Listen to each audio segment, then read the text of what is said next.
It's day 2 of Reading Festival. I'm here with Dan of Imagine Dragons. How are you? Great. Good. Now, how do you feel a few hours before you perform at a festival as iconic as the Reading Festival? You know, we've been doing so many festivals that I usually have felt pretty comfortable. Today I feel a little more anxious than usual just because Reading and Leeds is so huge. Last time we played here, we played on a much smaller, stage and earlier in the day, so this is quite a step for us. So honestly, I do feel a little anxious, but more excited, I think, than anything, yeah. Is there a member of the band that's good for a calming influence that is keeping you a bit... Whew? Oh, man. You know, they're all pretty chill dudes. Yeah. We're all, like, very, very mellow. But, I've had, like, anxiety issues since I was a little kid, so it's nothing new to me. But, you know, I have kind of a routine that I go through that will help me to kind of get in the right headspace and unwind a little bit, yeah. Good. Do you prefer to have interviews before you go on stage so you can kind of zone out of that mindset for a bit? Usually I think I'm so erratic. When I get off stage with all the adrenaline, I give like the most weird, probably eccentric interviews ever. Yeah. Now you're just getting boring. Anxious and boring. That sounds like me sometimes. Yeah, isn't it all of us? Yeah. Now, I watch you a lot on a channel called E that we get over here. You seem to be at all the like star-studded award ceremonies now and stuff like that. Do you feel comfortable in that situation, or do you prefer sweaty tents in like grey, muddy places? I definitely prefer the sweaty tents, just because that it's more what we've been around. You know, that all that award shows and things, those are kind of new within the last like year, and so I mean, I enjoy them, they're fun, but yeah, I definitely feel more comfortable in the mud and outside, where, you know, loud music in the background you kind of talk over. In the early days when you were doing interviews, did you ever come out with some like nightmarish things that your managers were like, you gotta keep that quiet, will you stop that? Or were you always quite well trained? You know, I don't even think it's that any of us were well trained. We're just like, I can't think of anything where we were all after the interview like, oh, we shouldn't. You know, okay, actually there was one time where we told this, like someone asked us about the craziest thing that happened with a fan, and we told about how this fan like snuck backstage and pretended to be a masseuse and got one of our dudes to like get naked, like this long, big old kind of wild story. But I felt bad afterward because I had a feeling that she probably saw the interview. Yeah, if she loves you that much, she's going to be watching everything. Exactly. So that was one of the moments where I was like, you know, I feel bad about that. But then again, she did sneak backstage and pretend to be She's a naughty one. Masseuse. Yeah, you know, you got to come in. Yeah. Do you have generally weird fans? But I've seen there's some amazing fan art, but are most of them nice, or do you get a few cuckoo? I mean, we have really incredible fans, very talented, but there's definitely some intense fans, which is important. You know, you got to have those intense fans. And the truth is, I'm a pretty weird person myself, so I can like get down with it, you know. But there's, you know, like we just were doing a signing and this girl just passed out. That's like always strange to me still. I'm like, what? Like I'm this like, you know, and so.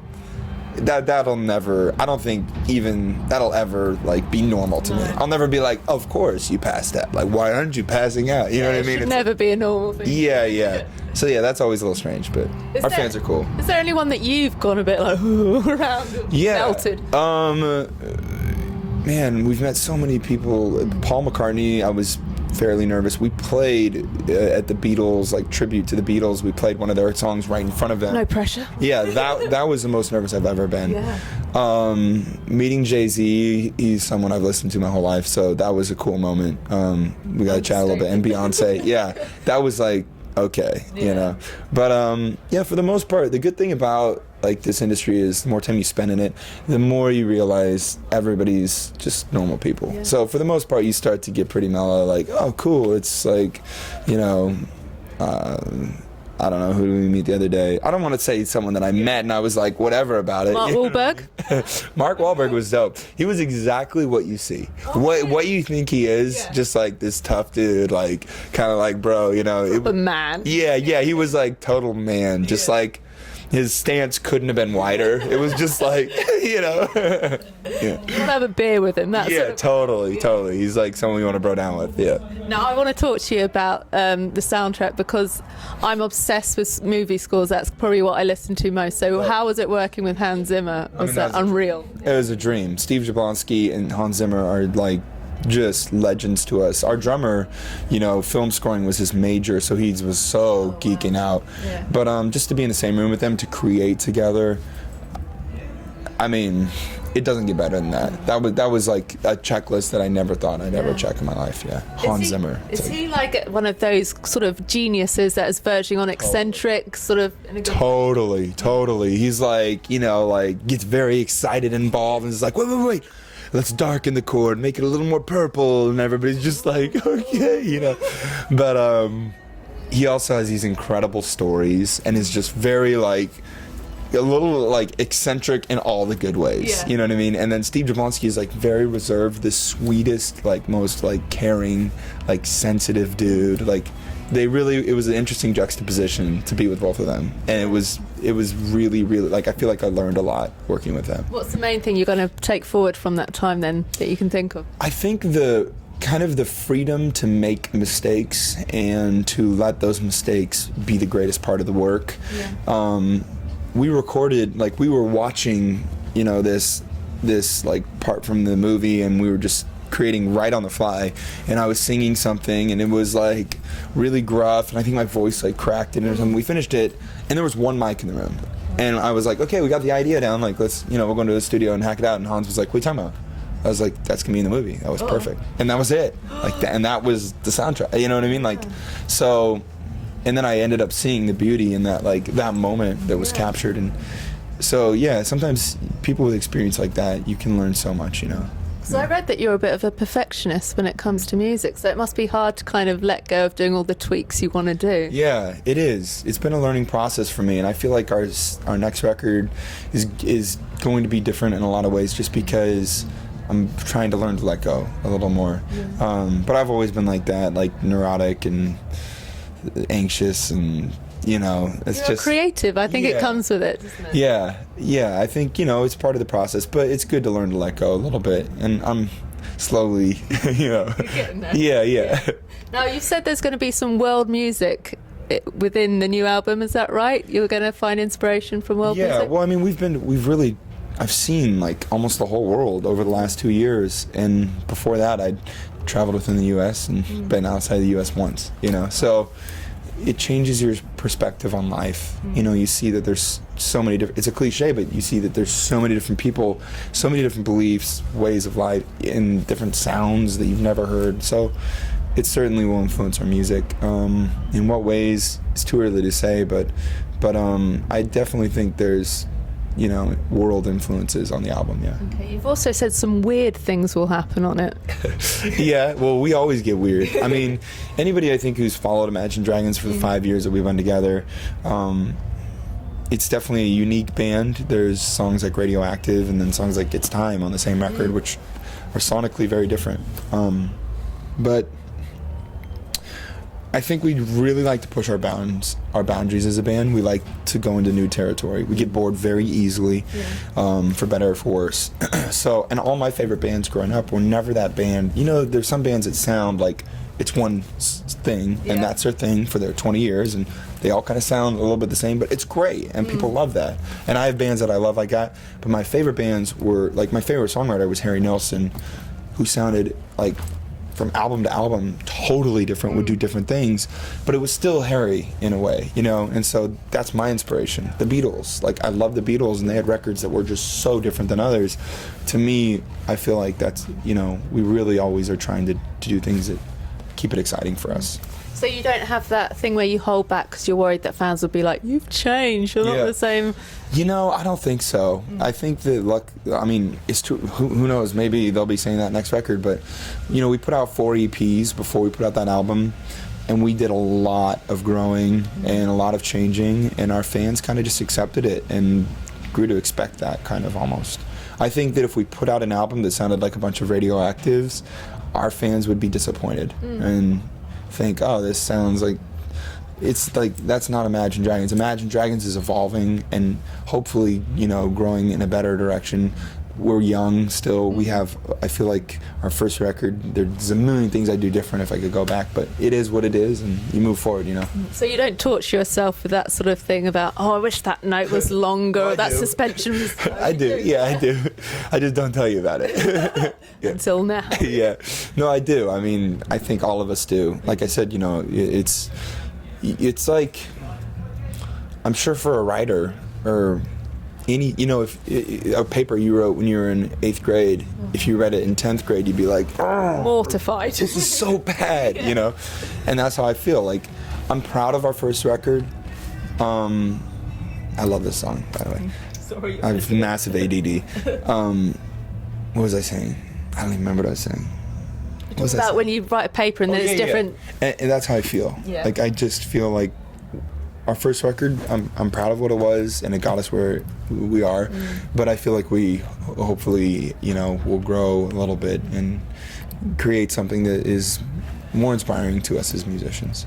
From the demos that you've already recorded, is there one that you think that's the big one, that's the one that's going to translate the best? Or you know, I never know that, because yeah, it's so hard to predict that. But even Radioactive, like, our fans just made that a single. Yeah.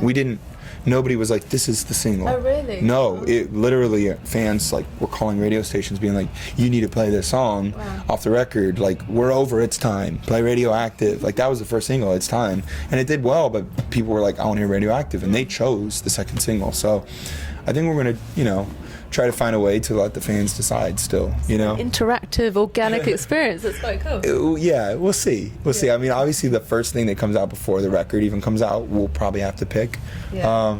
And I have a pretty good idea, I think, what that will be, but you never know. It could. Yeah, maybe I'll wake up tomorrow and be like, it should be this one. And I guess you have to debate it out with all the band members, and you might have different persuasions and stuff. We're totally democratic. It's like, all in favor, blah, blah, blah. It's like voting process, and it's like, you know, we all like hear each other out. We're like, that's your reasoning? Well, I think that, you know what I mean? It's very democratic. So you never get in a huff if you don't get, I thought that. Yeah, it's you all do. Artists, so it's all like, we're all just like, oh yeah, you feel that way? I mean, I'll be fine with it, but we'll never talk again. You know, we're never going to talk again. You never grow out of that, do you? That's yeah, I don't think so. Yeah. Once you grow out of that, there's not enough passion there. You just got to quit, maybe, you know? Don't even say that. Yeah. Is this the wrap up? No. Oh. Right, so what can we expect from the festival experience with Imagine Dragons? Is there a lot of production, or is it pretty stripped back and all about the music? It's pretty stripped back. There's really not much production. Is that a choice? Yeah, it is a choice, actually. I mean, for something like this, it's not as much a choice. Like, we could do some, but even for our headlining shows, when we were doing arenas, we really keep it pretty stripped back. Just because it's a very energetic, there's a lot going on stage. I feel like it'd be kind of overkill to me. Like, I at least, because I have like such eccentric, like ADD, that when I go to a show and it's like lasers in my face and blah blah blah, and like lights and like people being like, yeah, I'm just like, you know, too much to take. Yeah, which we already are like, it's like so energetic and in your face already on stage that I think it might be too much. But maybe our next record cycle, you'll come and it'll be like lasers and I'll be in your face and you're like, oh Dan, like, come on. You might even have a hype man or something. Yeah, totally. Come on. That's a good question. If you could pick a hype man or woman, who would be the one? Oh man, probably my wife. She's crazy.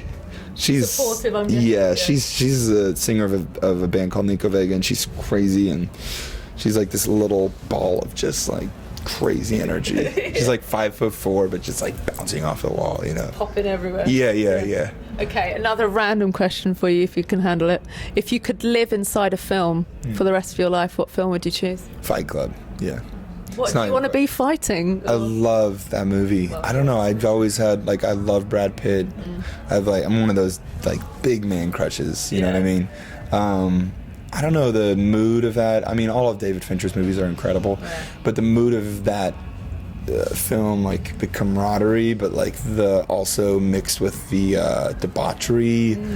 There's something about it that's so youthful and dangerous, and It's a special film, isn't it? yeah, it's kind of a dark film to probably live in. Now that I think a lot about it, Might be maybe I quite get sad. tired of it over a couple years. I'm like, when I'm beaten to a pulp. But Because I've had answers like Harry Potter. Harry Potter, yeah. Magic. Okay, that'd be cool. Yeah, those are probably better answers. Yeah. I probably need to think more about this. I probably would regret that. Like, I'd quite like to be an Edward Scissorhands so I could be friends with him and That like sounds look after creepy. him. That sounds like that's scary. quite That's like a nightmare to me. I feel like, oh yeah, Edward Scissorhands, yeah. But then I'm saying Fight Club, so we're both we're kind of both weirdos. Yeah. Right, how can we end this on a high?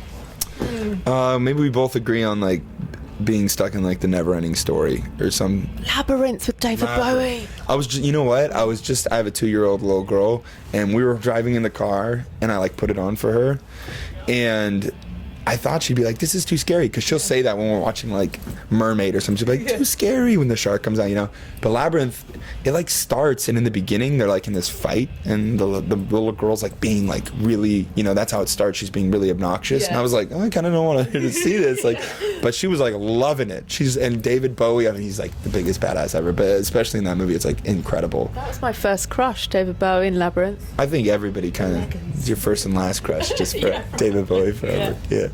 Then talking about my crush with David Bowie. Okay, who do you want to hunt down from the Reading lineup and have a chat to this weekend? Man. That's a tough question.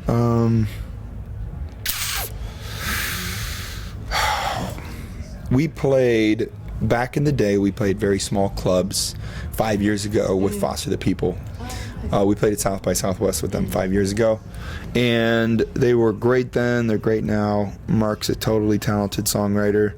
I saw him for a second backstage, but he was like playing ping pong, and I was eating like a sandwich or something. And it was like, I'm too awkward to start conversation. Look just like me. Yeah, but maybe I'll get myself to go say hi and congratulate. To have played clubs together and now be at Reading together. It's been a wild 5 years for both of us. So Reconnect.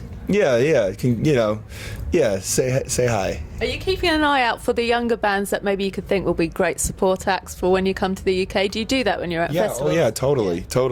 But the thing is, it's a tricky thing because at festivals there's so many great bands here that are I don't know, that you don't get to see. You never get any time. Like, I walk on and I'm just like, so I wouldn't say at festivals I get to see bands as much as when I'm at home. I'll like hear something on the radio or something and look it up. But I'm always my ear to the ground. Hosier, I think that's how you pronounce it. Yeah.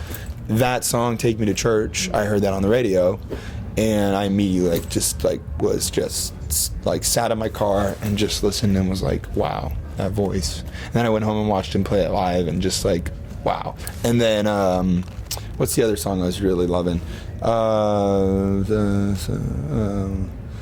Making boogie on that something paradise. Shouldn't talk about it. I want you.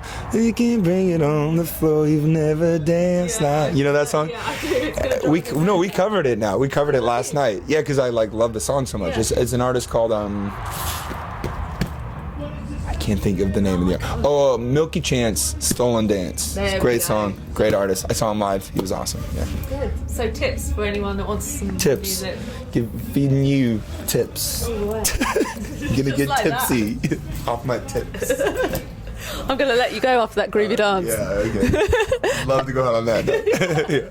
Thanks for talking to me. Lovely to meet you. You too. Thank you. All right. Hi, I'm Dan Reynolds with Imagine Dragons, and you should subscribe immediately to Sophie's channel. She's lovely.